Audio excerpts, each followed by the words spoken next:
Bonjour tout le monde, bienvenue au 5e cours.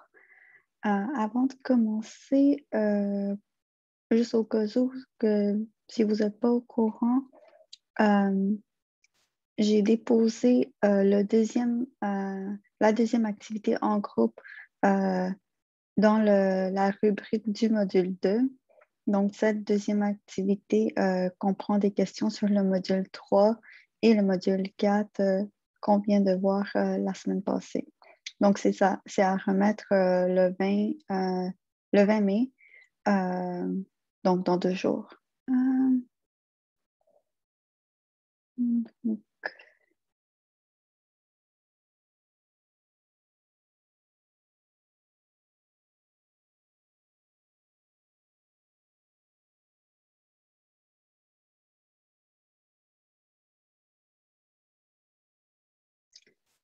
Donc, aujourd'hui, on va plutôt discuter des manipulations de l'ADN. Donc, on va voir différentes techniques, différentes techniques qui sont utilisées en laboratoire et c'est grâce à ces techniques qu'on a pu séquencer le génome complet chez l'humain et par la suite chez d'autres organismes. Et on continue toujours à utiliser ces techniques pour des expériences en sciences fondamentales dans tous les domaines de la biologie. Donc, on va aborder 4 grands thèmes. Donc, en premier, ça va être les enzymes de restriction. Donc, c'est des enzymes qui permettent de couper l'ADN à des séquences bien précises. Et par la suite, ça peut aussi nous permettre de recombiner, donc prendre un morceau d'ADN et un autre morceau et recréer des séquences complètement nouvelles en soudant les séquences coupées dans le fond.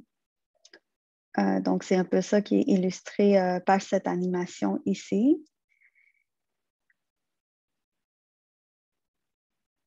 Et on va aussi parler du séquençage de l'ADN et le PCR, donc la polymérisation en chaîne. Donc, ces deux séquences, donc ces deux techniques, je veux dire, le séquençage et le PCR, ce sont deux techniques qui sont utilisées, mais en fait qui emploient l'ADN polymérase dans des réactions in vitro pour fabriquer des nouvelles séquences d'ADN qui vont nous permettre de déterminer la composition exacte de la séquence ou de l'amplifier par la suite avec le PCR. Donc, il peut y avoir plusieurs utilisations de ces techniques comme simplement détecter la présence d'une séquence bien précise ou même fabriquer ces séquences en très grande copie pour des utilisations ultérieures.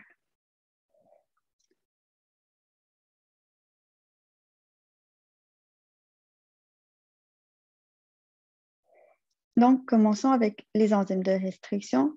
Donc, c'est quoi un enzyme de restriction? En fait, c'est des endonucléases qui vont couper un lien phosphodiester entre deux nucléotides versus un hexonucléase qui peut juste enlever le dernier nucléotide au bout d'une chaîne.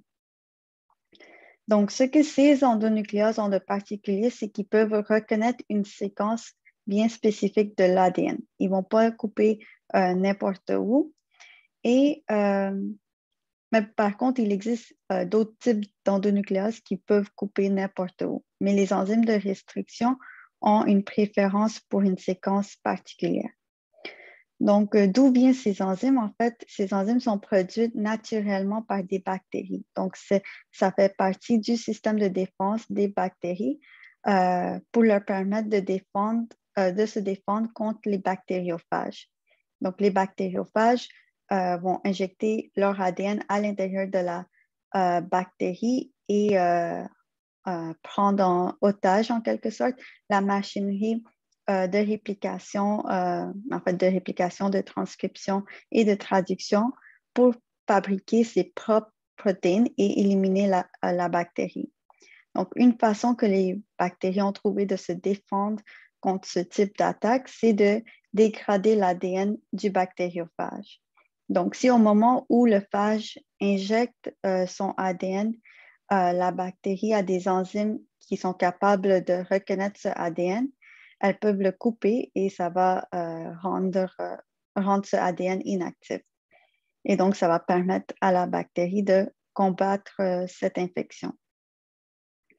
Par contre, les bactéries doivent distinguer leur propre ADN à celui du bactériophage.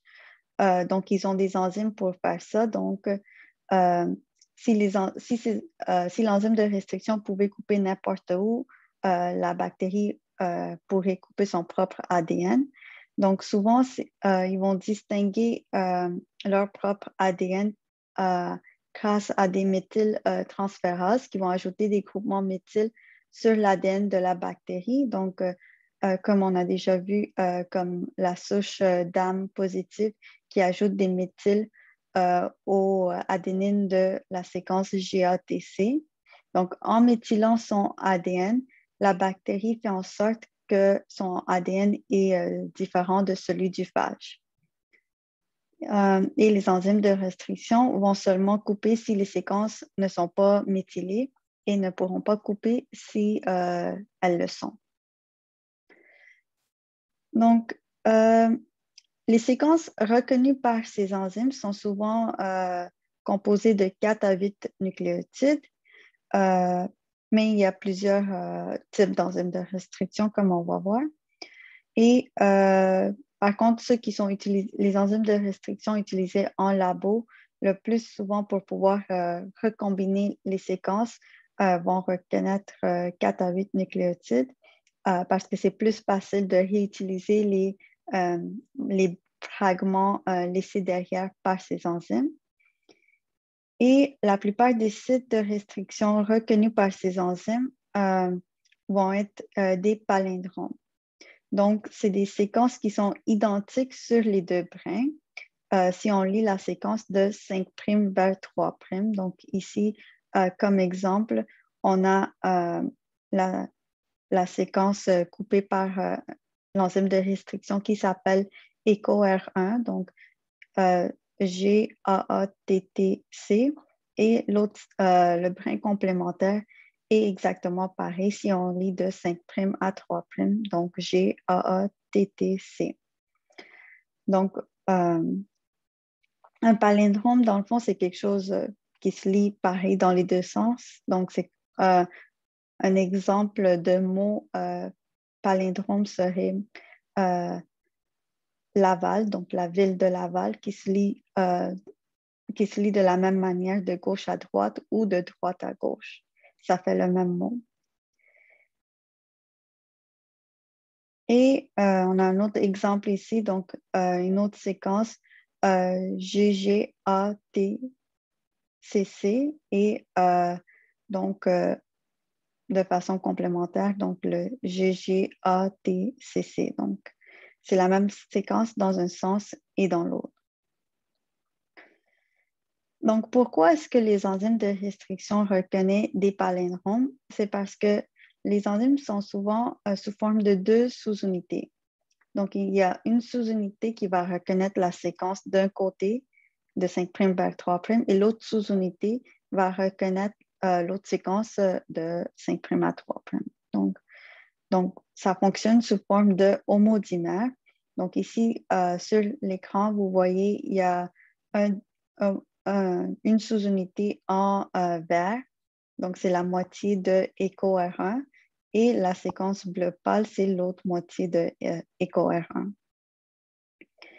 Et donc, chacun va reconnaître la même séquence et couper au même endroit sur la séquence. Donc, ici, on voit les ciseaux qui viennent couper les liens phosphodiester. Donc, les chaînes vont être techniquement scindées. Et une fois l'enzyme de restriction a passé, la seule chose qui retient les deux brins, les deux brins d'ADN ensemble, c'est les 4 nucléotides qui sont capables de faire des liens hydrogènes, donc qui ne sont pas des associations très fortes. Donc, même à température pièce, ces 4 nucléotides vont se séparer et donc on va avoir scindé la molécule d'ADN en deux.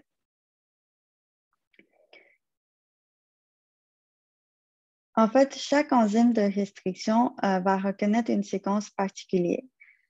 Par contre, elle va toujours reconnaître la même séquence et toujours couper de la même façon. Mais différentes enzymes de restriction vont couper différentes séquences et vont couper de façon différente. Donc, ici, on montre les deux types de coupures qui sont possibles. Donc, il y a la coupure franche, donc lorsque l'enzyme coupe de manière symétrique dans les deux brins. Donc, les deux brins vont être coupés vis-à-vis l'un de l'autre. Donc, ici, l'enzyme de restriction EcoR5 va couper le lien entre le T et l'adénine et la même chose dans le brin complémentaire, il va couper le lien entre la thymine et l'adénine. Et donc, ça va être clivé de cette manière. Et donc, ça va nous donner donc du côté 5' GAT et le brin qui aurait été libéré ATC. Et en complémentaire, on aura CTA et TAG. Donc, la coupure franche implique que les deux brins qui vont être libérés vont être complets et double brin. Donc, ça, c'est juste un autre exemple avec un autre enzyme de restriction SMA1. Donc, si on regarde l'autre type de coupure possible, donc c'est le type cohésif. Donc, ici, on a pris l'exemple de EcoR1 qui va reconnaître la séquence GATC et elle coupe entre le G et le A dans les deux séquences, donc dans les deux brins. Donc, le brin du haut termine au G et sur le brin complémentaire, on va avoir un bout 5'.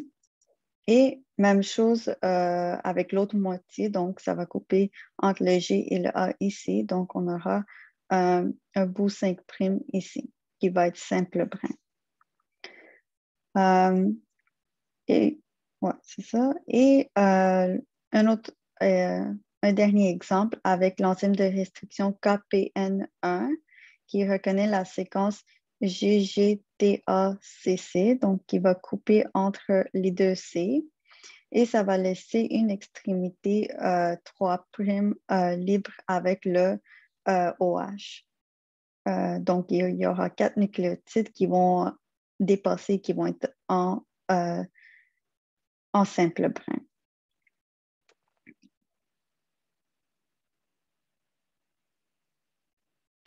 Donc, au niveau de la nomenclature, comment est-ce que les enzymes de restriction sont nommées? En fait, on utilise la première lettre du genre et les deux premières lettres de l'espèce. Donc, si on reprend l'exemple de EcoR1, donc le E vient de Escherichia et le CO de coli. Donc, et le R1, dans le fond, ça fait référence à une enzyme de restriction particulière. Donc, même chose pour EcoR5. Donc, c'est de la même espèce, mais on les différencie avec le chiffre qu'on associe. Et un autre exemple, donc BAM-H1 provient de Bacillus amyloliquéfacien. Donc, le H1, c'est simplement pour distinguer des autres enzymes qui proviennent de la même espèce. Et un dernier exemple, donc IND3, donc qui vient de l'Haemophilus influenza, donc le virus de l'influenza dans le fond. Donc, ici, on a un tableau avec une série d'enzymes de restriction. Et c'est simplement pour vous montrer comme exemple les séquences associées à ces enzymes. Donc, vous avez les différentes séquences et l'endroit où ces enzymes de restriction vont couper. La seule exception que j'aimerais pointer, c'est le MBO2 qui clive après son site de restriction. Donc, il reconnaît une séquence, mais clive un peu plus loin. Donc, finalement, le site de restriction sert à s'associer à la séquence, donc pour former des liens avec les bases qui sont exposées dans le sillon majeur. Et ça va positionner son site actif à un endroit particulier qui va lui permettre de couper l'ADN. Et c'est pour ça qu'il ne coupe pas tous de la même façon. Donc. Ici, on illustre, dans le fond, c'est une version abrégée d'illustrer la colonne précédente. Donc, dans le fond, on n'aurait pas tout le temps besoin d'avoir ce dessin avec les lignes mauves. On peut simplement utiliser cette manière d'écrire la séquence reconnue et coupée par l'enzyme de restriction. Donc, ici, l'indication minimale, c'est juste de dire à quelle position ça coupe sur un des deux brins et on peut en déduire la position de la coupure sur l'autre brin, étant donné que les brins sont complémentaires. Donc, par exemple, l'attaque 1 va couper entre le T et le C. Donc, sur le brin complémentaire, on aura T, C, G, A, et donc ça va couper entre le T et le C. Donc, juste pour dire qu'on n'a pas tout le temps besoin de dessiner tout ça, sauf pour le MBO2 ici.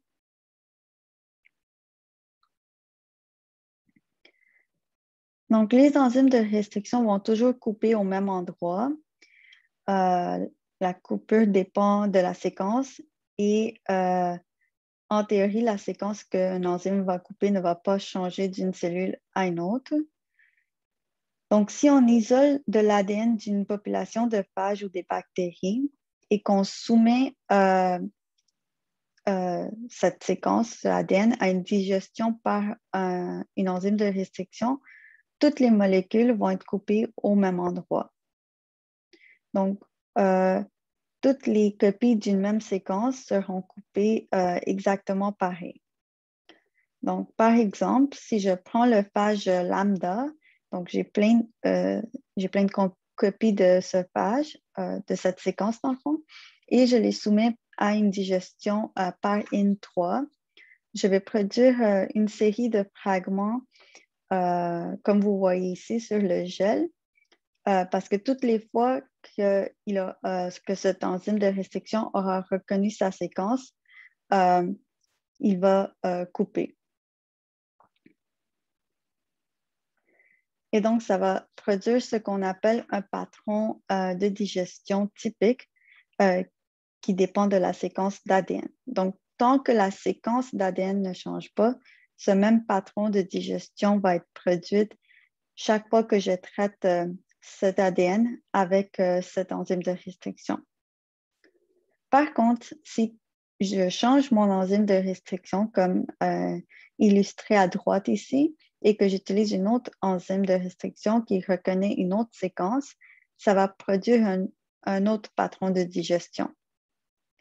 Mais encore une fois, cette enzyme BST-E2 va tout le temps produire le même patron de digestion. Donc, la fréquence à laquelle les enzymes vont couper va dépendre de la chance, donc la probabilité qu'on a de retrouver le site qu'il reconnaît dans la séquence d'ADN. Donc, c'est simplement une question de probabilité. Donc, une enzyme qui reconnaît une séquence de 4 nucléotides, donc simplement dû au hasard, on a une chance sur 256 de retrouver cette séquence particulière de 4 nucléotides. Donc, on peut déduire qu'une enzyme qui reconnaît une séquence de 4 nucléotides va produire des fragments d'environ 250 paires de bases. Mais il y aura certainement des fragments plus petits et d'autres plus grands parce que les séquences de restriction ne sont pas distribuées uniformément. Mais ça nous donne simplement une idée que si on coupe une grande chaîne d'ADN, on va risquer de produire beaucoup de fragments qui sont chacun environ une centaine de paires de bases. Si on utilise un enzyme qui reconnaît une séquence de 6 nucléotides, donc la fréquence va être environ de 1 sur 4000. Donc en moyenne, nos fragments seront quelques milliers de paires de bases. Et si notre enzyme de restriction reconnaît une séquence de 8 nucléotides, la fréquence descend encore et elle est maintenant 1 sur 65 000. Donc, les fragments seront beaucoup plus gros. Donc, en gros, une enzyme de restriction qui reconnaît peu de nucléotides vont produire des fragments plus courts, donc en moyenne, qu'une enzyme qui reconnaît une séquence plus longue. Et par la suite, donc une fois que l'enzyme de restriction a digéré notre séquence, pour visualiser les fragments, on va utiliser l'électrophorèse. Donc, on a déjà parlé de ça un peu lorsqu'on a couvert le Southern blot. Donc, on sait que l'ADN est chargé négativement, donc elle va migrer vers la borne positive si on le place dans un champ électrique. Donc, dans le fond, on va faire migrer l'ADN. Donc, sur l'image en haut ici, on voit le rectangle de gel qui comporte nombreuses puits où on met nos échantillons qui contiennent l'ADN. Donc, en bleu, ce que vous voyez, c'est les différentes puits avec l'échantillon dedans. Donc, souvent, la raison pourquoi c'est bleu, c'est que l'ADN est mélangé avec un colorant bleu pour qu'on puisse visualiser. Sinon, on met un liquide transparent sur un gel qui est transparent, donc on ne pourra pas le visualiser. On va aussi ajouter du glycérol. Donc, c'est quelque chose qui est un peu plus dense que de l'eau, ce qui va permettre de faire couler l'échantillon jusqu'au fond du puits. Et ensuite, on va faire migrer nos échantillons en appliquant un courant. Et ça va nous permettre de séparer les fragments d'ADN selon leur longueur.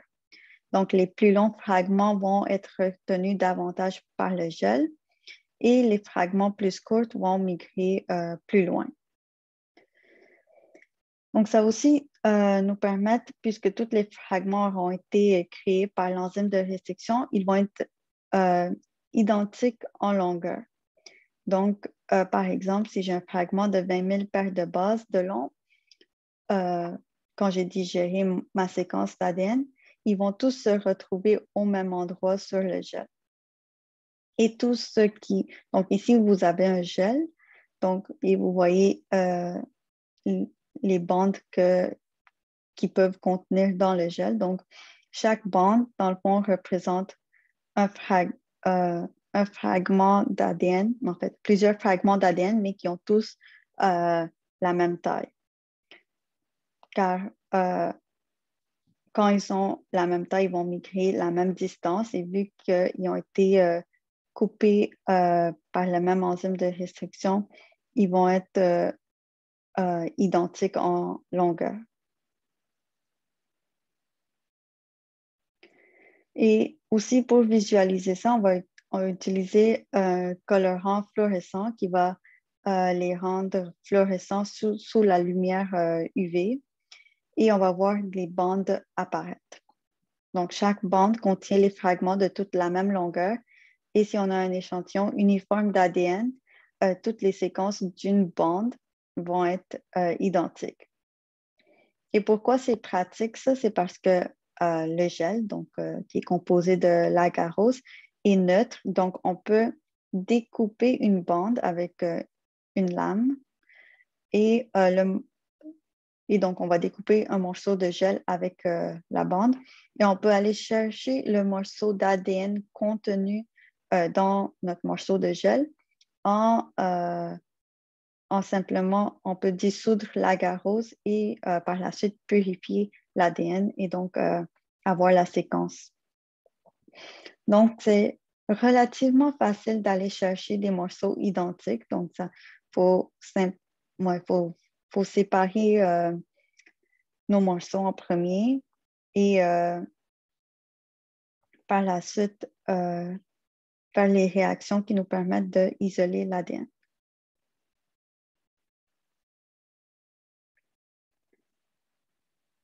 Et donc, si on a un échantillon uniforme d'ADN et qu'on sait que les enzymes vont couper à un endroit particulier d'ADN, on peut utiliser ça pour faire ce qu'on appelle des cartes de restriction.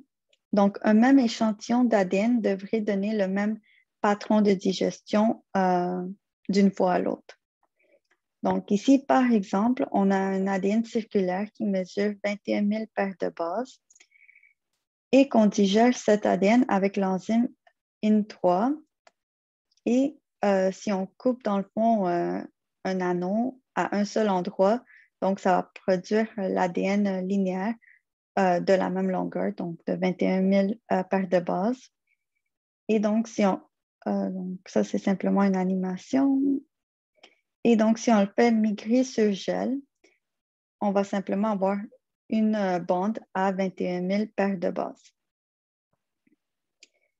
Par contre, si on a 3 sites présents de notre enzyme de restriction, donc cette fois-ci, on a l'enzyme de restriction EcoR1, donc l'ADN sera coupé 3 fois. Donc, on va s'attendre à produire 3 fragments de taille différente. Donc, on a un fragment qui irait de ici à ici, un deuxième fragment qui va de ici à ici, et le troisième fragment qui fait le tour ici. Donc, on s'attend à environ 2 fragments de taille semblable de ici à ici et ici à ici, et un qui sera plus gros. Donc, on a 3 fragments. Si on fait ça avec un autre enzyme de restriction, donc avec BAM-H1, et là, les 2 sites de restriction sont très rapprochés.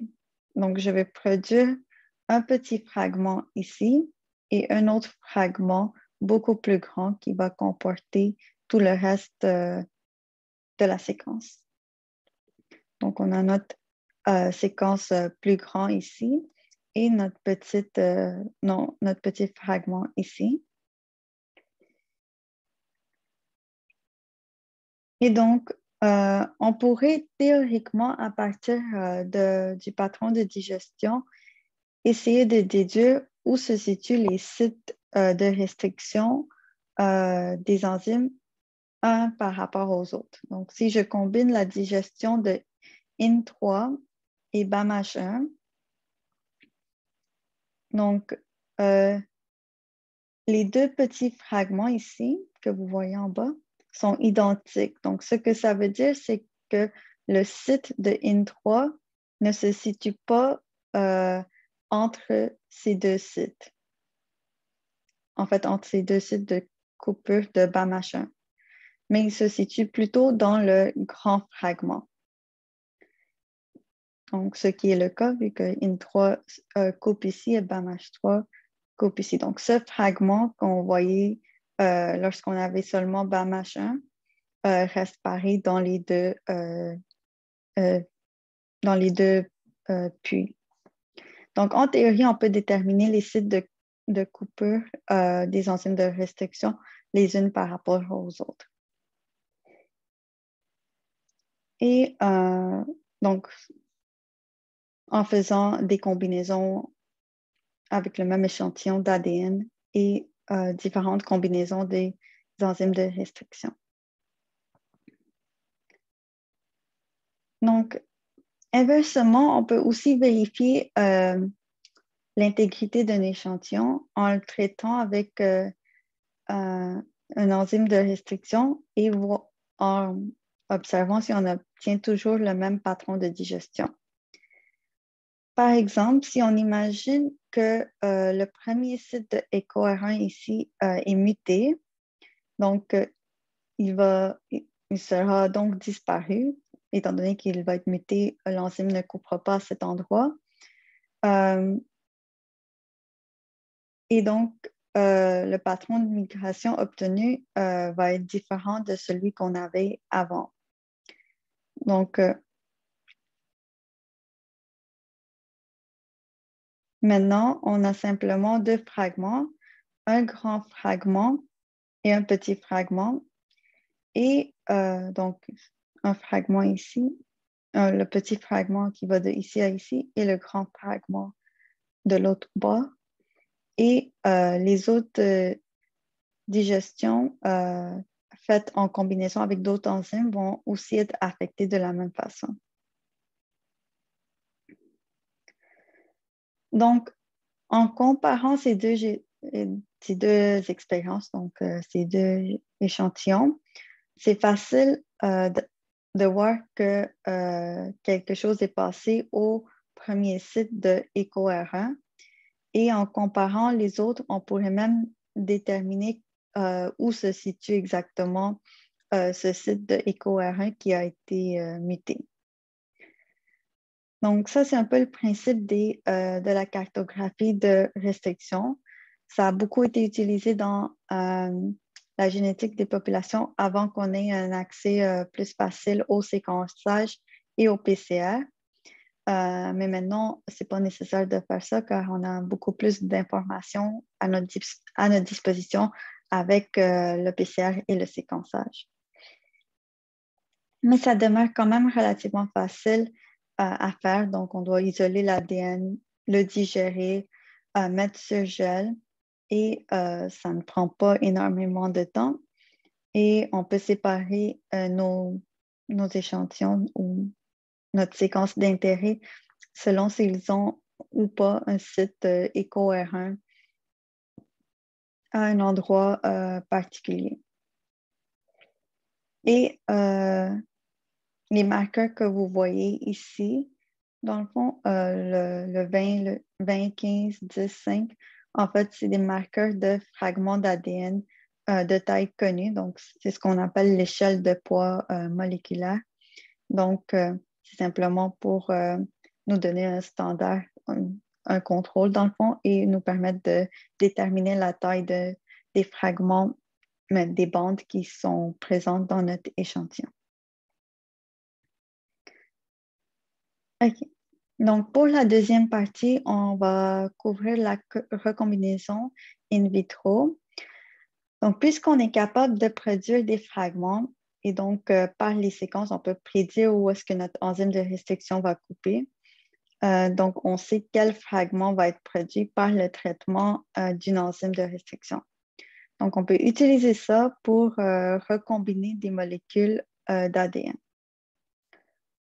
Donc, ici, on a un exemple où on va simplement se concentrer sur le site de restriction, mais gardez en tête que ces séquences bleues et oranges que vous voyez, c'est des séquences beaucoup plus longues d'ADN, mais pour le but de l'exemple, on a simplement illustré le site de restriction.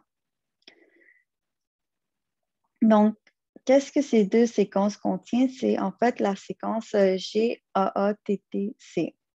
Donc, c'est le site de restriction reconnu par EcoR1.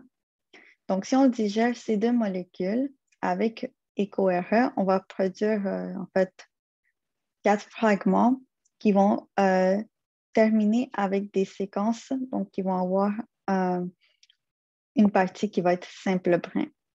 Donc, étant donné que EcoR1 fait une coupure cohésive, on va avoir une extrémité 5' avec un phosphate, une extrémité simple brin.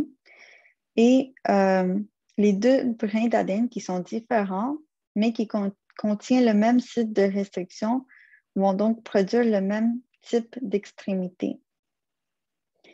Et en fait, ces extrémités sont compatibles entre elles car ils ont la même séquence.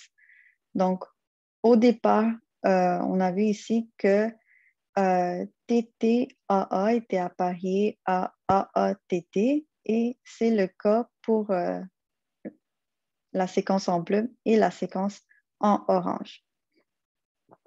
Et les 4 fragments ici d'ADN, les 4 fragm'ents qui sont produits par la digestion finissent par AATT. Si on va de 5' à 3'. Donc, c'est facile de les isoler. Donc, on isolerait les 2 fragments à l'extrémité, aux extrémités. Et on va choisir ces 2 fragments en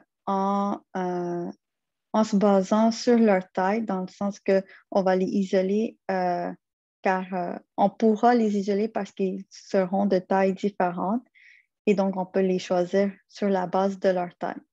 Et donc, on va avoir 2 solutions, une avec ce fragment et l'autre avec l'autre fragment.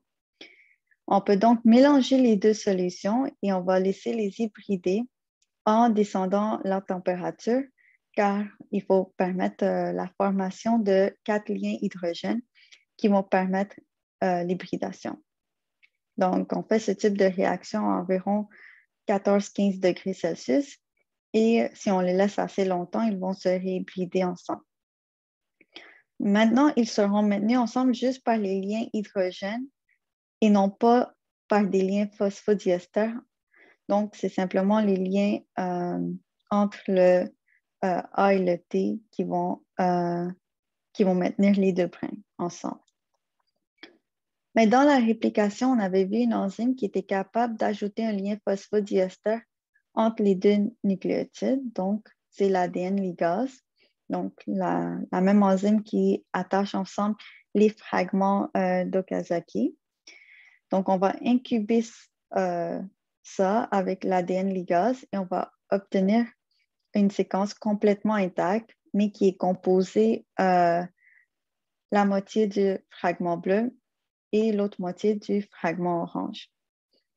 Donc, on peut changer les morceaux d'ADN de place pour créer des nouvelles séquences. Donc, une application pratique de cette technique, c'est la création des protéines de fusion. Et une autre observation par rapport à cette technique, c'est que puisqu'au départ, on avait 2 fragments qui étaient composés des sites de restriction de EcoRE, donc GAATTC, et qu'on les recombine ensemble, on a créé une nouvelle séquence GAATTC. Jusque-là, elle est composée de 2 ADN d'origine différente, mais une fois qu'ils sont liés ensemble comme ça, il n'y a plus vraiment de différence. La séquence demeure la même séquence de base que ici ou ici. Donc, c'est une molécule intacte et le site de recombinaison a recréé le site de restriction. Donc, si on traite ces 2 échantillons avec le même enzyme, on va forcément créer des extrémités compatibles. Donc, ici, l'exemple, c'était avec EcoR1. Mais ce n'est pas obligé que ça soit, c'est pas obligé d'être la même enzyme qu'on utilise à condition que les extrémités créées par les enzymes sont compatibles entre elles. Donc, on va voir un exemple qui illustre ça. Donc, ici, on a le site dans le fragment bleu GGATCC qui est reconnu par BAMH1. Et ici, on a le site AGATCT dans le fragment orange qui est reconnu par BGL2. Donc, BAMH1 va couper entre les 2 G, et BGL2 va couper entre le A et le G. Donc, évidemment, la coupure va se faire sur les 2 brins et donc les nucléotides qui vont être laissés libres vont être GATC dans les 2 cas. Donc, ici, on a le GATC ici aussi, j'ai ATC et ici aussi. Donc, si j'isole mes deux fragments, encore une fois, on va prendre les fragments qui sont aux extrémités et que je les remélange ensemble, les liens vont pouvoir se former entre GATC, donc comme on voit ici, et l'ADN ligase va venir combler la brèche. Mais à la différence de la diapo précédente, ici, on ne recrée pas le site de restriction de BAMH1 et ni de BGL2. Donc, on a la séquence, on a le J ici de la séquence bleue et on a le GATCT, donc de la séquence orange. Cependant, cette séquence de GGATCT n'est plus un site de restriction. Donc, cette recombinaison ne crée pas des sites de digestion des enzymes de restriction. Mais étant donné que les sites étaient compatibles entre eux, on a pu les recombiner ensemble.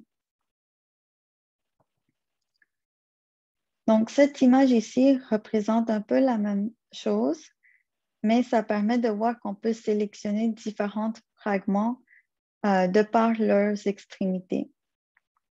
Donc, on a des ADN ici qui ont été générés, donc coupés par différents enzymes. Cependant, c'est seulement le fragment A ici qui va être compatible avec celui en vert. Donc, c'est eux qu'on va forcément recombiner ensemble.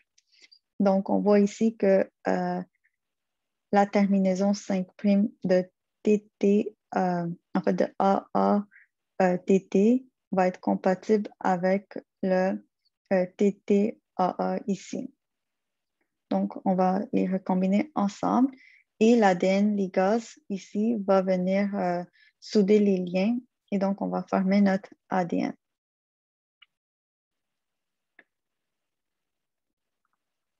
Donc, dans quel but est-ce qu'on utiliserait cette recombinaison?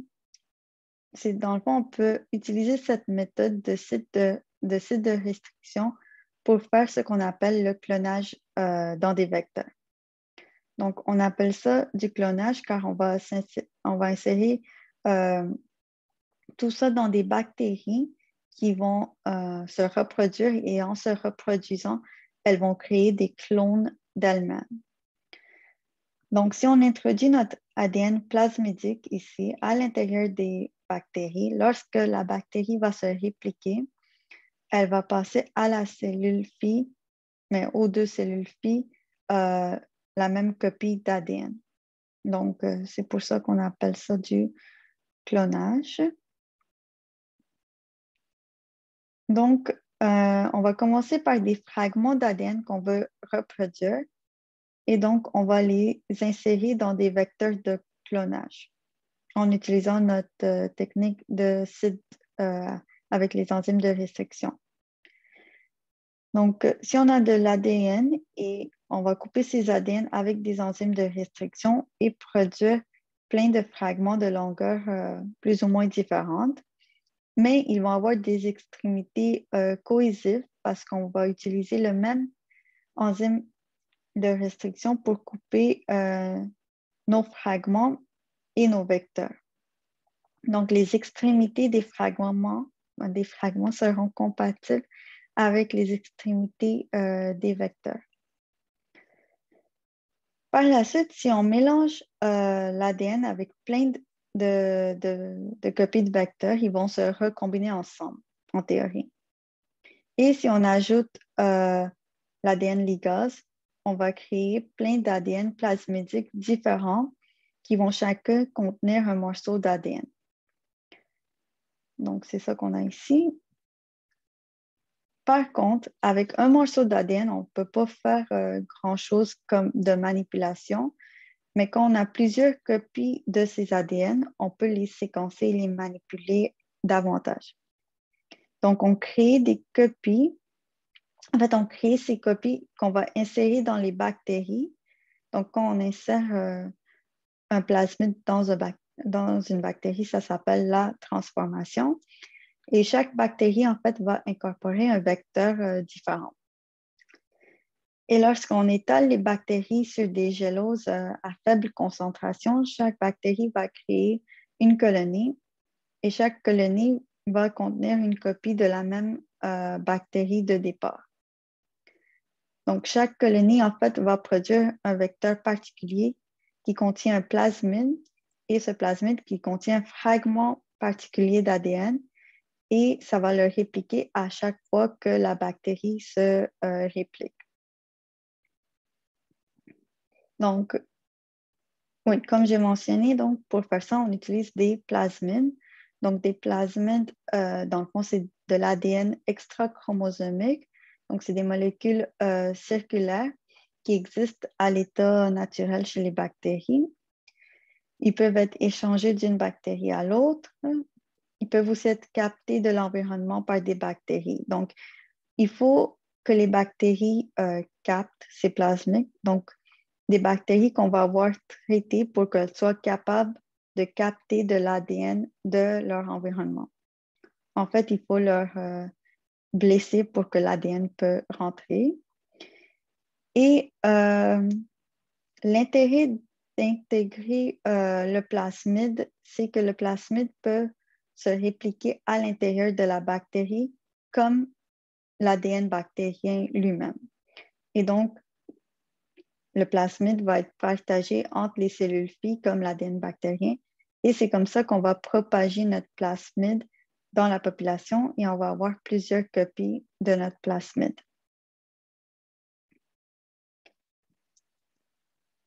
Donc, dans le fond, les plasmides qui sont utilisés en labo, ils vont souvent être modifiés par recombinaison et on va aller chercher différents éléments intéressants dans un plasmide pour le mettre dans un autre plasmide. Et comme ça, on a pu créer des plasmides avec toutes sortes de propriétés différentes. Par contre, il y a des éléments minimums qui sont nécessaires pour qu'on puisse travailler avec le plasmide. Donc, premièrement, il faut qu'il ait une origine de réplication. Sans origine de réplication, le plasmide ne pourra pas se répliquer. Il y a aussi une marqueur de sélection qui est habituellement un gène de résistance à un antibiotique, ce qui nous permet de sélectionner les bactéries qui ont incorporé le plasmide. Parce que, dans le fond, quand on essaie de faire une transformation, il y a relativement peu de bactéries qui vont se transformer, mais celles qui ne sont pas n'auront pas la résistance à l'antibiotique car elles n'ont pas le plasmide.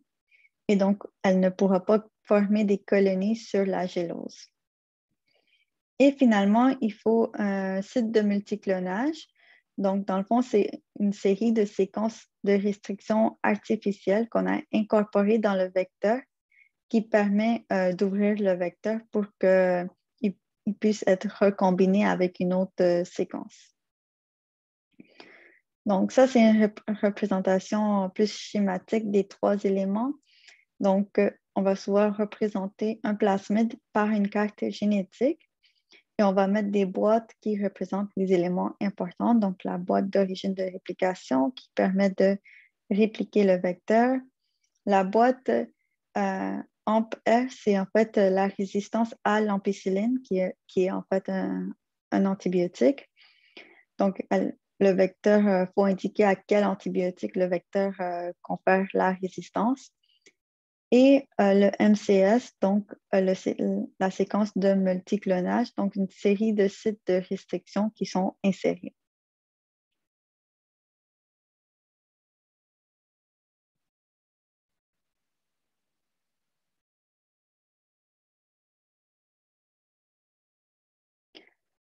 Ici, il s'agit en fait de la même représentation, sauf schématisée un peu différemment. Donc, on a ici les sites MCS, donc de différentes enzymes de restriction. Donc, par exemple, EcoR1, c'est GAATTC, le site de SAC1 et tous les autres sites. Encore une fois, l'origine de réplication et le gène de résistance. Donc, le vecteur, c'est assez simple, mais ça permet de recréer et multiplier un fragment d'ADN. Et finalement, la transformation bactérienne, c'est justement le fait que les plasmides vont être incorporés chez les bactéries, dans la bactérie. Donc, les bactéries en général vont capter seulement un seul plasmide et lorsqu'elles forment des colonies, la colonie va propager le plasmide, donc va répliquer le plasmide. Et donc, on va se trouver avec une population pure de bactéries qui produisent tout le même ADN qu'on va pouvoir utiliser pour des analyses subséquentes comme le séquençage.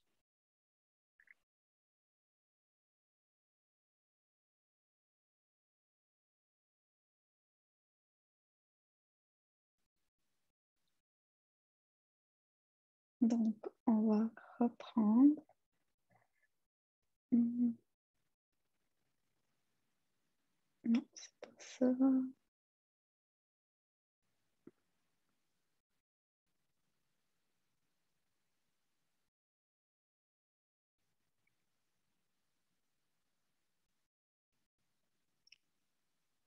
Donc, on va poursuivre avec le séquençage, donc la réaction de séquençage de l'ADN.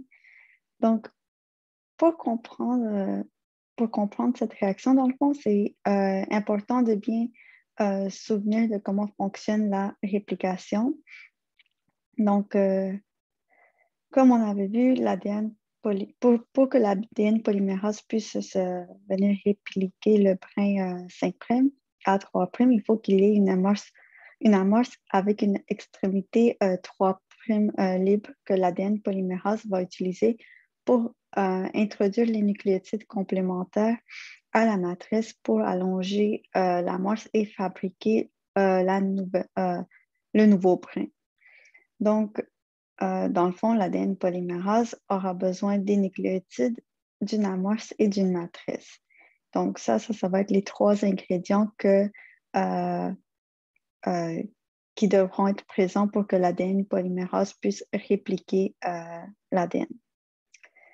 Donc, le principe du séquençage, c'est que, en gros, on va faire plein de réactions de réplication en même temps, mais qui vont s'arrêter à différents endroits sur la séquence.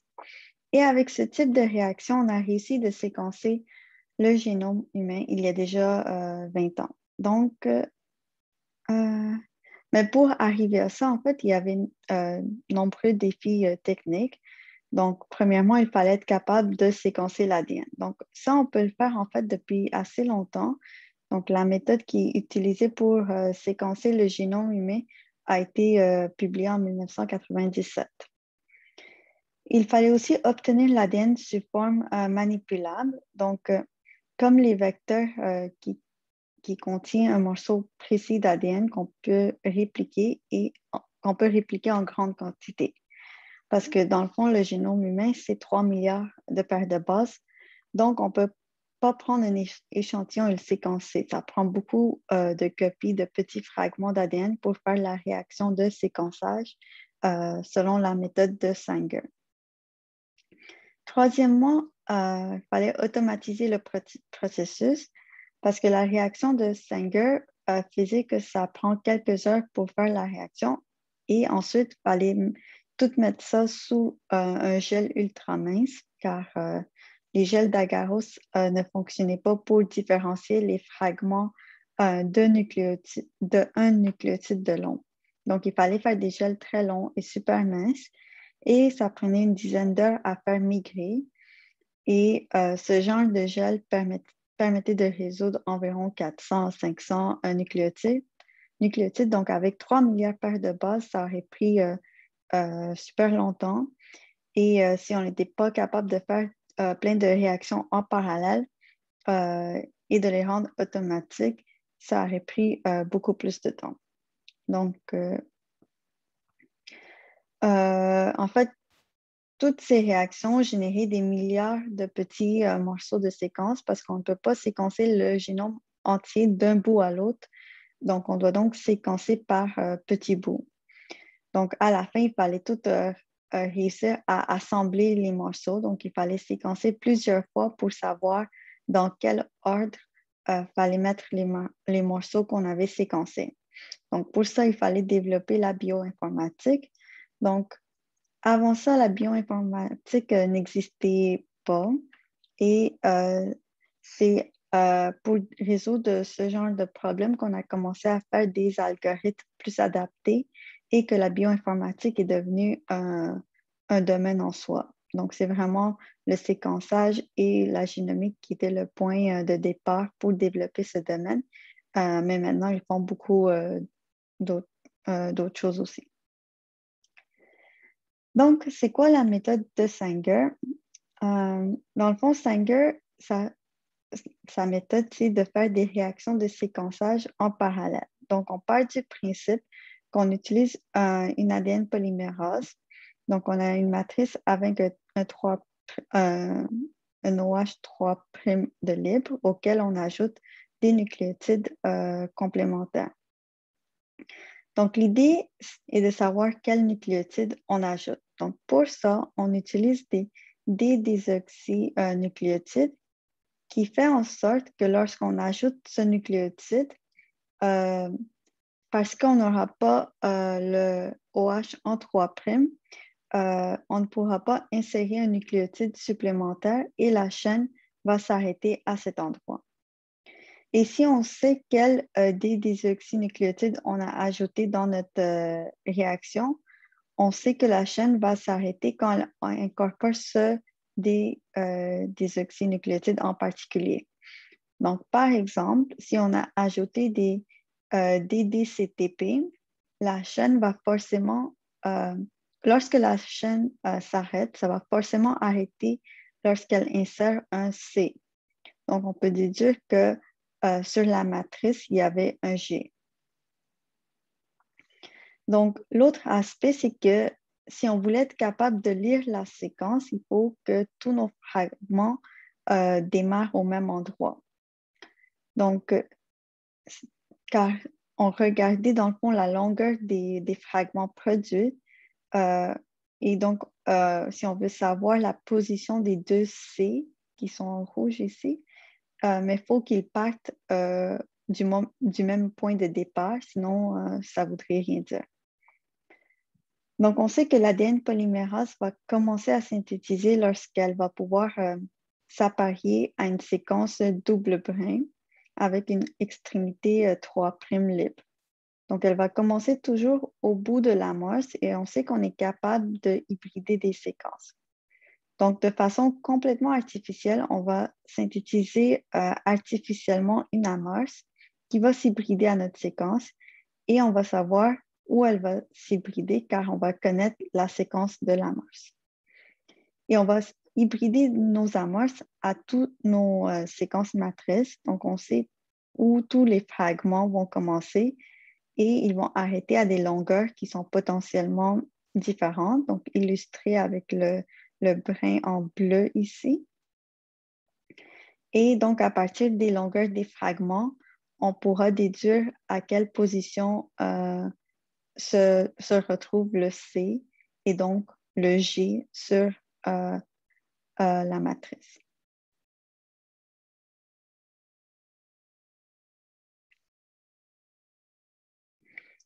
Donc, pour être capable de faire cette réaction, il faut être capable de synthétiser des oligonucléotides, donc les amorces.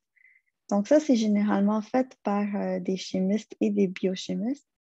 Et maintenant, il y a plein de compagnies qui offrent ce service. Dans le fond, on envoie la séquence d'amorces qu'on souhaite et ils vont la synthétiser pour nous. Donc, le principe derrière cette idée est qu'on peut faire des séquences de 10 à 100 paires de bases relativement facilement avec ce type de machine. Donc, la synthèse, c'est une série de réactions. Donc, chacun de ces petits bouts de thé contient un nucléotide particulier et la machine va faire rentrer des nucléotides l'un après l'autre. Donc, souvent, on va synthétiser à l'envers. Donc, on attache un premier nucléotide euh, et l'extrémité 5' de ce oligonucléotide est masquée par un groupement chimique. Donc, pour illustrer ici, donc si on recule, donc ici, vous avez l'extrémité 5' qui est masquée par un groupement chimique. Donc, il y a juste un nucléotide qui peut s'attacher et qui peut réagir ici. Donc, ce premier nucléotide va être fixé. Ensuite, on va laver et on va enlever le masque et on ajoute le nucléotide suivant qui va venir au 5' du nucléotide suivant. Mais le nouveau nucléotide va aussi être masqué et ça, donc on va continuer ainsi de suite la synthèse de la séquence de l'amorce qui nous intéresse. Donc, on peut synthétiser assez facilement nos amorces et faire nos réactions.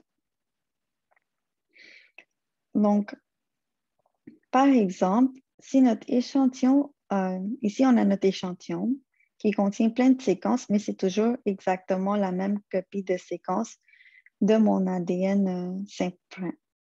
Donc, j'ajoute mon amorce à ce mélange et l'amorce va venir s'hybrider à la séquence complémentaire. Donc, ici, c'est un peu décalé, mais le G ici s'hybride avec le C ici. Et je vais ajouter mes nucléotides dans ce mélange et parmi ces nucléotides, j'ai un nucléotide qui se retrouve aussi sous la forme des désoxy. Donc, la réaction ici va s'arrêter à différents endroits, mais elle va toujours s'arrêter sur un C parce que c'est le DDCTP qui était présent dans notre mélange. Donc, à chaque fois qu'on arrive à introduire un C dans la chaîne, on va avoir une chance sur 100 d'introduire un DDCTP et ça va faire en sorte que la réaction s'arrête. Et une fois que la réaction arrête, maintenant il faut résoudre les fragments qui ont été produits. Donc, si on veut séquencer, il faudra évidemment pas juste regarder les C, mais aussi les A, la thymine et la guanine. Donc, on va commencer en s'hybridant notre matrice à une amorce simple brin. Et ensuite, on va séparer ce échantillon en 4 tubes différents. Donc, on a plein de matrices qui sont hybridées avec la même amorce qu'on va séparer en 4. Et donc, chacun de ces 4 tubes va contenir une ADN polymérase, les 4 nucléotides et un des nucléotides sous la forme des désoxy. Donc, dans un tube, on aura les DDATP. Donc, on va produire des fragments de différentes longueurs qui vont tous arrêter sur le A. Dans un deuxième tube, les DDCTP, donc les fragments vont arrêter à la cytosine. Dans un troisième tube, les DDGTP, donc ils vont arrêter sur les G. Donc, voici le schéma, il est encore un peu décalé par rapport aux désoxynucléotides. Et par la suite, on va séparer ces fragments, donc les fragments de différentes longueurs, par l'électrophorèse. Et c'est ça qui va nous permettre de voir notre séquence. Donc, ça, c'est le même schéma, mais illustré de façon un peu différente. Donc, dans le premier tube, on se retrouve avec 2 fragments qui finissent par DA parce qu'il s'agit du tube qui contient le DDATP. Dans le tube 2, c'est des fragments qui finissent par C et ainsi de suite. Donc, si je fais migrer les produits de mes 4 tubes sur mon gel d'électrophorèse, ils vont se séparer selon la taille. Donc, dans chacun des 4 puits ici, je mets chacune de ces 4 réactions. Et je vais me retrouver avec des bandes, avec un patron de bandes euh, correspondant à la longueur du fragment qui se retrouve dans le tube correspondant. Donc, j'ai simplement à regarder celui qui se retrouve, qui allait le plus loin, donc le T. Donc, le premier fragment finit par un T, ensuite un C, un A, un GG et ainsi de suite. Et donc, ça va nous donner la séquence qui est produite ici. Donc, on commence avec le T ici, donc, étant donné qu'il s'agit du fragment le plus long. Et on va C, A, T, C, A, T. OK, il y a une erreur ici, mais c'est supposé d'être GG. Alors, dans le fond, il fallait commencer par ici parce que c'est... Désolé. Donc, je recommence. Le T, c'est le premier car on synthétise de 5' vers 3'. Donc, le T, C, A, ça correspond T, C, A, G, G. Donc, c'est ça. Donc, en vrai, ça serait beaucoup plus long car on aurait la séquence qu'on aurait à séquencer est très longue et les gels ressemblent souvent comme ça et on doit donc pouvoir distinguer les bandes et lire la séquence dans un gel comme ça.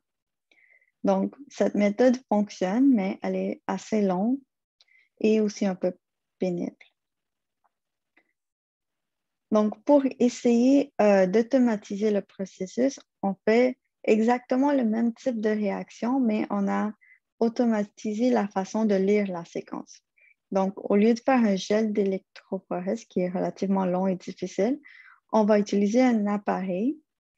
Donc, ici, on a nos séquences qui s'arrêtent à différentes longueurs et notre appareil qui va utiliser un capillaire électrostatique pour séparer les fragments. Donc, ça fait exactement la même chose qu'un gel d'électrophorèse et ça va séparer les fragments selon la taille.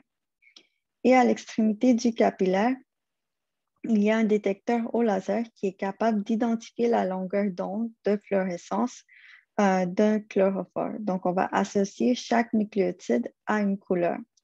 Par exemple, ici, les DD-ATP sont marqués par une molécule fluorescente rouge, les DD-GTP par une molécule fluorescente bleue, les DD-CTP par une molécule fluorescente verte. Et le T, la thymine, n'est pas marqué. Donc, à la sortie, le laser va détecter la longueur d'onde émise par la molécule fluorescente, donc elle pourra déduire quel nucléotide qu'il s'agit. Et ça va donner ce type de graphique ici. Et dans le fond, chaque pic correspond à un fragment qui émerge et il va être représenté selon sa longueur d'onde qui a été émise. Donc, la séquence ici est AACCAA selon la longueur d'onde du pic. Donc, avec ce type d'appareil, on peut faire plusieurs séquences en parallèle. Habituellement, on a des plaques de 8 par 12, donc habituellement 96 réactions. Et donc, on peut séquencer en grand nombre plusieurs échantillons. Et typiquement, chaque puits va contenir un échantillon d'ADN différent et produire une réaction de séquences différentes. Et à la fin, on va avoir plusieurs séquences qui vont avoir été lues simultanément. Donc, on va faire ça pour tout le génome entier, mais ça ne se fait pas d'un coup, il faut le faire à plusieurs répétitions. Donc, comme je disais, il faut le faire à plusieurs répétitions. Donc, on va séparer le travail en plusieurs petits morceaux. Donc, on commence par séparer les chromosomes selon leur taille, ce qui est relativement facile à faire. Et ensuite, on va couper les chromosomes et on va faire différents échantillons. Et ça va donc faciliter l'assemblage car on sait qu'on va faire une librairie d'environ 1 kilobase de longueur, mais on sait de quel chromosome il provient et on séquence l'ensemble de tous ces fragments plusieurs fois. Donc, on va séparer notre séquence en en plein de petits morceaux et on va séquencer au hasard tous ces petits morceaux. C'est pour ça que ça fait un peu l'analogie avec un shotgun. Donc, au lieu d'aller de façon ordonnée, on va aller un peu au hasard et on a plus de chances de toucher notre cible avec notre fusil qui a une cartouche de plomb, donc qui part en éventail un peu, et ça va envoyer le plomb un peu partout. Et donc, on est presque sûr de toucher notre cible par rapport à une balle unique qui irait à un endroit très précis. Donc, c'est juste pour une analogie pour dire qu'on va faire un paquet de petits morceaux de séquences et ensuite on va réussir à les assembler. Donc, pour faire ça, il faut réussir à isoler notre ADN en fragments. On va ensuite faire des vecteurs et chaque vecteur va nous donner les échantillons pour un puits. Donc, l'autre chose qui est importante, c'est que comment on fait pour connaître la séquence de l'amorce et la séquence complémentaire. Donc, comment on fait pour choisir l'amorce puisqu'on ne connaît pas la séquence qu'on veut séquencer. Et donc, c'est là l'utilité du clonage et sa pertinence. Donc, comment est-ce qu'on décide quelle sera la séquence de notre amorce? Donc, notre morceau d'ADN qu'on veut séquencer ici, et on va donc le recombiner avec un plasmide et on va faire notre banque. Et dans chaque puits, on va avoir un plasmide qui contient un morceau d'ADN différent, mais tous les plasmides sont identiques. Ce qui va les différencier, c'est le morceau d'ADN qui contient. Donc, on va dessiner des amorces pour que les réactions commencent à chaque extrémité du plasmide. Donc, on connaît la séquence du plasmide et donc, on peut démarrer la réaction, en fait, la séquence de l'amorce dans le plasmide et la polymérase peut venir ajouter les nucléotides au bout de cette amorce et on sait qu'elle va donc lire le morceau d'ADN qu'on veut séquencer. Donc, dans le fond, on force le séquençage de débuter suite à l'amorce et l'amorce est construite en se basant sur nos connaissances du plasmide.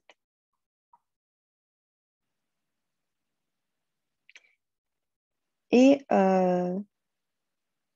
cette technique fonctionne, mais même aujourd'hui, avec toute la technologie qu'on a, il existe quand même des séquences, des régions d'ADN qui n'ont pas réussi à être séquencées parce qu'ils contiennent beaucoup de séquences répétées, comme par exemple les centromères, qu'on sait environ les séquences, mais pas très précisément. Et aussi, on fait continuellement des ajustements avec la séquence qui est connue sur GeneBank. Donc, il y a des nouvelles versions du génome qui sont déposées quasiment à chaque mois, étant donné au fur et à mesure qu'on apprend davantage sur la séquence. Donc, l'assemblage, dans le fond, comment est-ce qu'on va ordonner tous ces petits fragments? Donc, on va créer plein de fragments qui vont se chevaucher. Donc, en reconnaissant que la fin d'une séquence est identique au début de l'autre séquence et elle est inclue dans le milieu de cela, on peut réordonner les fragments et reconstituer le génome. Donc, c'est pas très difficile à faire, mais ce qui complique cette tâche, c'est la masse des données car il y a énormément de séquences à ordonner. Et la dernière partie, c'est le PCR. Donc, ça ressemble beaucoup à la réaction de séquençage qu'on vient de voir, on va utiliser l'ADN polymérase pour générer des fragments d'ADN, mais ce n'est pas exactement la même chose parce que la technique diffère, mais elle demeure très similaire. Donc, une des grosses différences est que pour réussir à séquencer, on a besoin d'avoir plein de copies de la même séquence parce qu'on va générer en parallèle tous les brins avec nos ADN polymérases qui vont venir créer des brins de différentes longueurs. Donc, il faut qu'on parte avec une grande quantité de matériel de départ.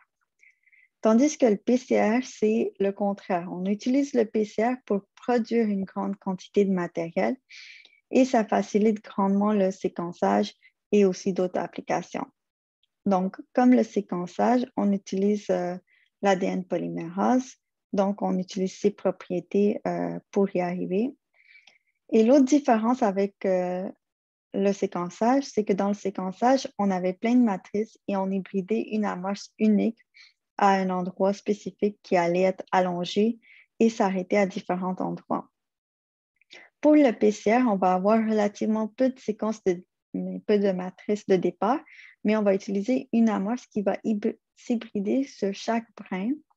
Donc, chaque brin va être répliqué à chaque fois et donc on va avoir une croissance exponentielle du produit de PCR. Donc, c'est ce qu'on appelle l'amplification de la matrice. Donc là, on va décortiquer la réaction. Donc, ici, on a la liste des ingrédients de ce qu'on a besoin pour faire une PCR. Donc, on a besoin d'une ADN polymérase qui est résistant aux autres températures. Donc, pourquoi elle doit être résistant aux autres températures? C'est parce que pour dénaturer l'ADN, on va chauffer les réactifs. Et pour hybrider l'amorce à la matrice, on va redescendre la température et ensuite l'ADN polymérase vient faire la réaction. Mais si on veut faire la réaction plusieurs fois, donc en chaîne, on doit encore chauffer, remonter la température et on va redénaturer les brins et encore refroidir pour l'hybridation. Donc, si notre ADN polymérase n'est pas résistant aux autres températures, à chaque cycle, il faudra rajouter de l'ADN polymérase car, mettons, l'ADN polymérase de E. coli, elle va être complètement dénaturée et pas fonctionnelle à 95 degrés Celsius. Donc, on pouvait faire ces réactions de PCR avant d'avoir une ADN polymérase résistant aux autres températures, mais ça coûtait plus cher et ce n'était pas très pratique car il fallait ajouter l'ADN polymérase à nouveau à chaque cycle.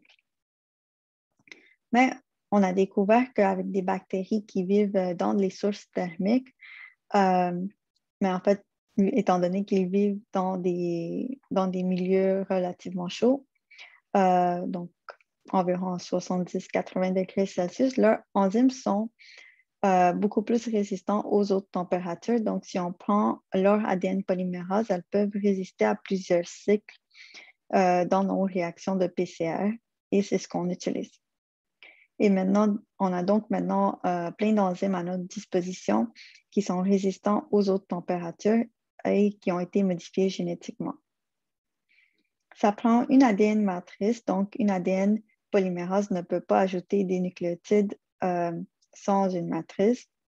Donc, elle ne peut pas synthétiser à partir de rien, donc ça prend un ADN de départ.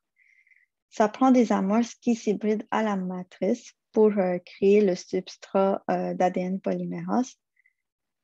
Ça prend des nucléotides, donc ça prend beaucoup d'amorces, mais en fait, ça prend des amorces et des nucléotides en grande quantité pour pouvoir générer une assez grande quantité d'ADN. Donc, chaque fois qu'on va commencer la synthèse d'un brin, il faut une amorce et des nucléotides qui vont être consommés. Et finalement, plus au niveau technique, ça prend un appareil qu'on appelle un thermocycleur qui permet le changement de température rapide. Donc, de façon plus schématique ici, les choses qu'on a besoin pour la PCR, donc on a la matrice qui peut être n'importe quel ADN double brin. Ça prend des amorces, ici on a 2 amorces, des nucléotides pour pouvoir, mais en fait, et des nucléotides pour pouvoir catalyser la réaction et l'ADN polymérase.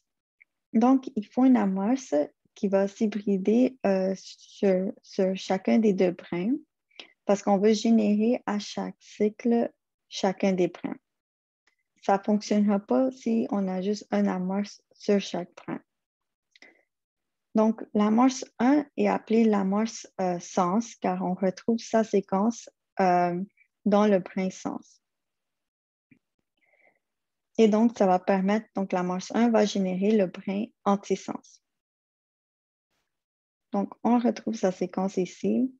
Ça veut dire qu'elle va s'apparier au brin antisens et donc permettre de générer le brin antisens. L'amorce 2 se retrouve ici dans le brin antisens, donc CGA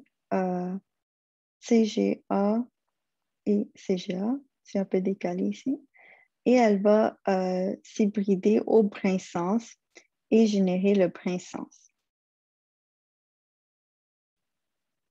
Donc, tout ce qui se retrouve entre les deux amorces va être généré par chacun des amorces à chaque cycle.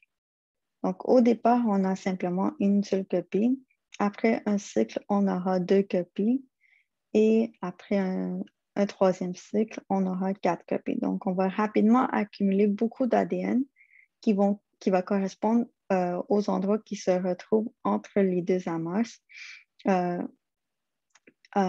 et qui peuvent s'hybrider à la matrice du départ. Et ça, c'est possible parce qu'en fait, les nouveaux brins qui seront générés à partir de ces amorces vont aussi pouvoir servir de matrice dans les réactions subséquentes. Donc, maintenant, on va regarder les réactions étape par étape. Donc, mettons si je démarre la machine avec tous les ingrédients que j'ai nommés tantôt. La machine va monter sa température à 95 degrés Celsius et ça va avoir pour effet de dénaturer l'ADN. Donc, mes 2 brins ici vont se séparer.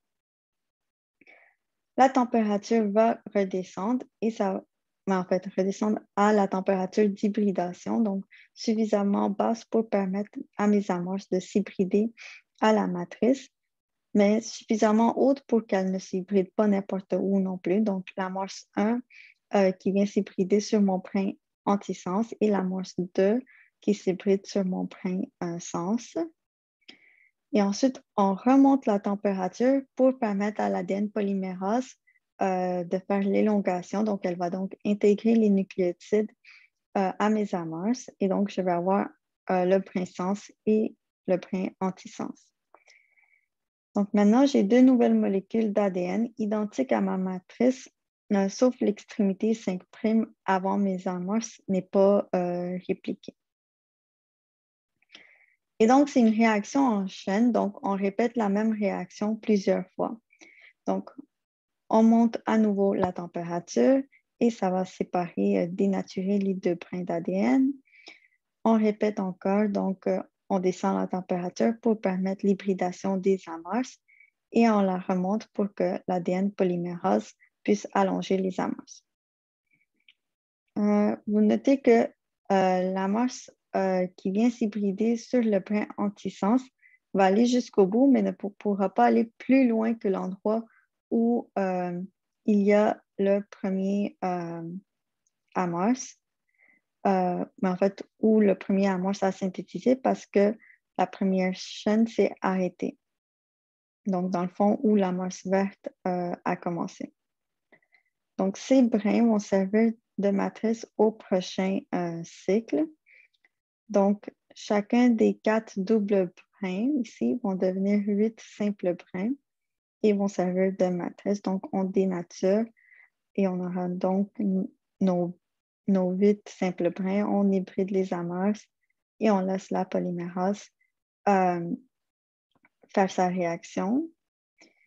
Et donc, donc les deux brins ici qui sont encadrés, c'est ceux qui commencent avec la séquence de l'amorce 1 et terminent avec la séquence de l'amorce 2. Et c'est ces brins-là qui sont vraiment les produits de notre PCR. Tout le reste, ça va servir de matrice, mais ça ne sera pas amplifié. Ça ne va pas accumuler de façon exponentielle, mais en fait, ça va accumuler de façon additive. Mais les brins qui étaient encadrés vont augmenter de façon exponentielle. Donc, on répète encore, on sépare les doubles brins, on hybride les amorces et on allonge. Donc, maintenant, les deux brins qui étaient encadrés, en fait, les deux brins qui étaient encadrés par les amorces sont devenus 8 et ça va donc doubler au prochain tour. Donc, chacun de ces brins vont produire deux brins identiques à ceux qui sont encadrés. Et donc, on répète encore, donc on sépare et on allonge. Et maintenant, on obtient tout ça de brins qui a été généré. Et donc, on voit le produit du PCR qui est encadré. Donc, on va encore doubler au prochain tour et à chaque cycle, ça va continuer de doubler. En fait, la formule pour cette réaction, c'est en fait qui est égale à l'ADN produit et 2 à la N. Donc, si on fait 10 cycles, on aurait fait 2 à la 10 et ça aurait donné 1024, ce qui correspond au produit PCR. Mais il faut enlever les deux premiers cycles parce qu'on ne produit pas vraiment les produits complets, mais vous allez comprendre que c'est négligeable, ces deux premiers cycles. Donc ici, on a illustré pour 5 cycles. Si on fait 10 cycles, ça nous donne environ 1024. Et si on fait typiquement 30 à 50 cycles, donc à 50 cycles, ça nous donne 1 milliard quelques. Donc, dans le fond, on n'a pas vraiment besoin de soustraire les produits des deux premiers cycles parce que ça va être très négligeable rendu dans à cette grandeur. Donc, ce qui est accumulé à la fin, c'est les nombreuses copies qu'on a vues qui ont été encadrées au diapo précédent. Et donc, le produit de PCR et tout ce qui est contenu entre les deux amorces. Et, en fait, ce qui est circonscrit par les deux amorces va être amplifié par PCR.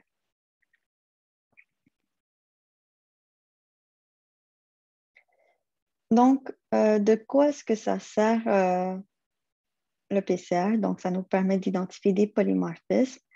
Ça permet le diagnostic d'infection. Donc, par exemple, au Québec, le COVID est détecté et identifié par un test PCR.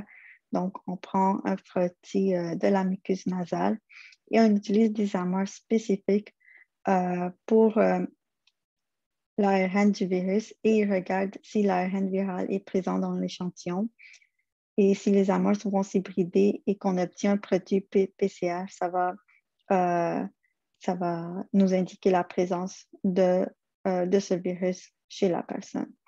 Et s'il n'y a pas d'accumulation de produits PCR, mais donc le virus n'est pas présent chez la personne. On fait aussi des diagnostics anténataux, donc lorsqu'on soupçonne des maladies chez un fœtus, on peut proposer avant la naissance, dans le fond, de faire certains tests sur soit le liquide amniotique ou les cellules sanguines fétales qui permettent de dépister ou de diagnostiquer certaines maladies. Et étant donné que le PCR, c'est une technique très sensible, donc lorsqu'on veut Donc, c'est utile lorsqu'on ne veut pas manquer un diagnostic, en fond. Et on peut aussi l'utiliser en combinaison avec d'autres techniques comme pour quantifier une expression de gène, pour rechercher des séquences spécifiques et pour la mutagénèse.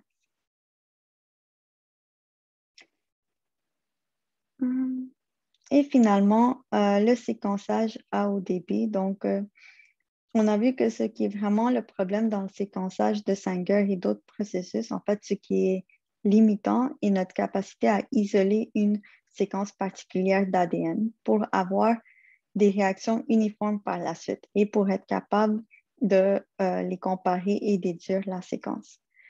Donc, ce problème est résolu par le PCR, mais quand on a commencé de séquencer le génome humain, la grande avancée était de faire 96 réactions en parallèle.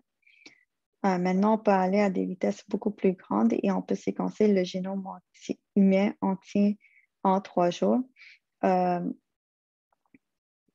utilisant le PCR et cette isolation initiale des séquences. Donc, le séquençage à haut débit, le principe, c'est au lieu d'utiliser des plaques de 96, puis on va utiliser des clones d'ADN et dedans, on va utiliser notre échantillon de départ qu'on va fractionner dans des petits morceaux, souvent avec une enzyme de restriction qui vont lier aux extrémités de ces morceaux à une séquence particulière. Donc, on va avoir tous nos morceaux d'ADN et à chaque morceau, on va ajouter la même séquence au bout par ligation. Donc, c'est assez petit, mais ça permet de mettre une amorce pour amplifier par PCR. Donc, on va mélanger ces ADN à des microbilles que vous voyez à l'image. Et donc, chaque morceau sera attaché à un microbille. Et on va mettre ces microbilles sur une plaque avec des puits. Et donc, dans chaque puits, on aura une bille attachée à un morceau d'ADN.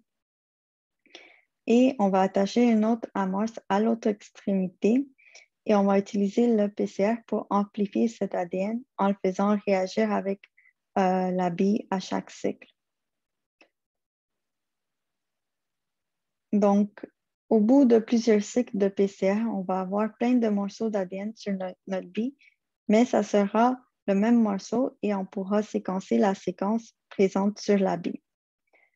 Donc, on va séquencer avec l'ADN polymérase et on va obtenir comme ça des millions de morceaux de séquences qui sont plus petits que ceux obtenus par la méthode de Sanger. Donc, Sanger, c'était environ de 800 à 1000 nucléotides, mais avec le séquençage à haut débit, qui est aussi appelé le pyroséquençage, les fragments sont de 50 à 100 nucléotides. Mais ces petits bouts de séquences sont suffisants pour savoir où on est dans le génome et on génère tellement de séquences en même temps qu'on est capable d'avoir une couverture complète du génome. Donc ça a été probablement l'avancée technologique la plus significative dans le monde de biologie et de génétique au 21e siècle. Donc, ceci clôt le 5e cours. N'oubliez pas de remettre votre travail, votre activité Frammapad pour le 20 mai. Et si vous avez des questions, n'hésitez pas de me rejoindre par Teams. Merci.